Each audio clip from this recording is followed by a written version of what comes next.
الحمدللہ رب العالمین والصلاة والسلام علی سید الانبیاء والمرسلین اما بعد فاعوذ باللہ من الشیطان الرجیم بسم اللہ الرحمن الرحیم۔ اکثر لوگ یہ سوال کرتے ہیں کہ مرد اور عورت کے نماز میں کیا فرق ہے؟ دیکھیں، پڑھنے میں تو کوئی فرق نہیں ہے، یعنی پہلے رکعت میں مثلا مرد سورہ فاتحہ پڑھتا ہے، اس کے بعد ایک سورت ملاتا ہے، رکوع میں وہ جو تسبیح پڑھتا ہے، سجدے میں جو وہ تسبیح پڑھے گا عورت بھی وہی پڑھیں گی، یعنی پڑھنے میں اس میں تو کوئی فرق نہیں ہے، البتہ طریقے میں تھوڑا سا فرق ہے، انشاءاللہ آپ کے سامنے عرض کرتے ہیں۔ طریقے میں یہ فرق ہے کہ جیسے مرد جب نیت کرے گا تو وہ اپنے ہاتھوں کو مثلا اپنے کانوں تک اٹھائے گا، ہاتھوں کو بالکل سیدھا رکھے گا قبلے کی طرف، اس رخ کو یعنی قبلے کی طرف، اور مرد مثلا کانوں تک اپنے ہاتھوں کو اٹھائے گا، جبکہ عورتیں جب ہاتھ اٹھائیں گی تو بس وہ کندھے تک اٹھائیں گی، اور اپنے دوپٹے کے اندر ہی وہ اپنے ہاتھوں کو اٹھائیں گی، یعنی دوپٹے سے باہر ہاتھ نہ نکالے تو یہ زیادہ بہتر ہے، دوپٹے کے اندر ہی رکھیں اور کندھے تک عورت اپنے ہاتھ کو اٹھائے، انگلی نہ زیادہ پھیلا ہو نہ زیادہ سمٹا ہو بلکہ درمیانہ حالت میں ہو، اور اس کا رخ قبلے کی طرف ہو۔ اور جب مرد ہاتھ باندھتے ہیں تو ناف کے نیچے، یعنی ناف کے نیچے وہ اس طرح کر کے ہاتھ باندھتے ہیں کہ دو انگلیوں سے اس طرح وہ پکڑ لیتے ہیں، باقی تین انگلی اس طرح آگے۔ لیکن جب عورتیں ہاتھ باندھیں گی تو وہ اپنے سینے کے نیچے اپنے ہاتھ کو رکھیں گی، اور وہ اس طرح پکڑیں گی نہیں بلکہ ایک ہاتھ یعنی کہ الٹے ہاتھ کے اوپر اپنے سیدھے ہاتھ کو بس رکھ لیں گی، اس طرح کر کے وہ رکھ کر بس یہاں پہ رکھیں گے سینے کے نیچے، جبکہ مرد ناف کے نیچے اپنے ہاتھ کو اس طرح پکڑ کے ناف کے نیچے ہاتھ کو رکھے گا، عورتیں بس سینے کے نیچے اپنے اس طرح کر کے ایک ہاتھ کے اوپر ایک ہاتھ رکھ کے وہ کھڑے ہوں گے۔ دوسرا بات کہ جب مرد رکوع کرتا ہے تو رکوع میں وہ اپنے پیٹھ کو بالکل سیدھا کر لے گا، یعنی اتنا جھکے گا کہ پیٹھ بالکل مرد کا سیدھا ہو جائے اور پاؤں بھی بالکل سیدھا رکھے گا۔ لیکن جب عورتیں رکوع کریں گی تو وہ اپنے پیٹھ کو سیدھا نہیں کریں گی، بلکہ عورتیں بس اتنا جھکیں گی کہ ان کا ہاتھ ان کے گھٹنے تک پہنچ جائے۔ مرد جب اپنے گھٹنے پر ہاتھ رکھے گا رکوع میں تو وہ بالکل مثلا یہ گھٹنا ہے تو بالکل وہ اس طرح پکڑ کے رکھے گا، اس طرح کر کے پکڑ کے رکھے گا،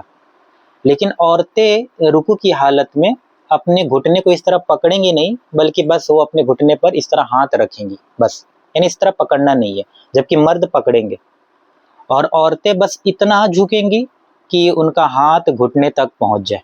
زیادہ نہیں جھکیں گی، جبکہ مرد بالکل سیدھا اس طرح جھکیں گے۔ دوسری بات یاد رکھیے گا کہ مرد جب رکوع کریں گے تو ان کے پاؤں بالکل سیدھے رہیں گے، یعنی سیدھے اس طرح رہیں گے، لیکن جب عورتیں رکوع کریں گی تو ان کا پاؤں ہلکا سا وہ بینڈ کر لیں گی، ہلکا سا اس طرح ٹیڑھا کر لیں گی، بالکل معمولی سا اس طرح، تاکہ ان کو کم جھکنا پڑے۔ عورتیں جتنا زیادہ کم جھکیں گی یہ ان کے لیے زیادہ افضل ہے، تو عورتیں اس طرح اپنے پاؤں کو اس طرح ہلکا بینڈ کر لیں اور بس ہاتھ کو اپنے گھٹنے پر رکھ دیں، اور باقی وہی رکوع میں جو تسبیح پڑھتے ہیں وہ تسبیح وہ پڑھیں گی۔ اس کے بعد رکوع سے کھڑا ہوں گی، عورتیں بھی مرد بھی، سمیع اللہ لمن حمد ربنا لک الحمد کہتے ہوئے سیدھا کھڑی ہو جائیں گی، اور پھر وہ سجدے میں چلے جائیں گی۔ سجدے میں تو آپ جانتے ہیں کہ مرد بالکل پھیل کر سجدہ کریں گے، یعنی کہ مثلا ان کا بازو ان کے پیٹ سے الگ رہے گا، ان کا ران پھیلا ہوا رہے گا، یعنی بالکل وہ پھیل کے سجدہ کرتے ہیں، جبکہ عورتیں جب سجدہ کریں گی تو بالکل سکڑ کے سجدہ کریں گی، یعنی کہ بازو بالکل کروٹوں سے، ٹھیک نا، ران بالکل پیٹ سے اس طرح ملا ہوا رہے گا، اور بالکل سکڑ کے وہ عورتیں سجدہ کریں گی۔ بعض عورتیں مردوں کی طرح سجدہ کرتے ہیں تو یہ درست نہیں ہے، بلکہ عورتوں کو سکڑ کے سجدہ کرنا ہے۔ پھر اسی طرح جب عورتیں اتحیات میں بیٹھیں گی تو مرد کیا کرتے ہیں کہ اپنے ایک پاؤں یعنی سیدھے پاؤں کو کھڑا رکھتے ہیں اور الٹے پاؤں پر یہ بیٹھ جاتے ہیں، جبکہ عورتیں ایسے نہیں کریں گی۔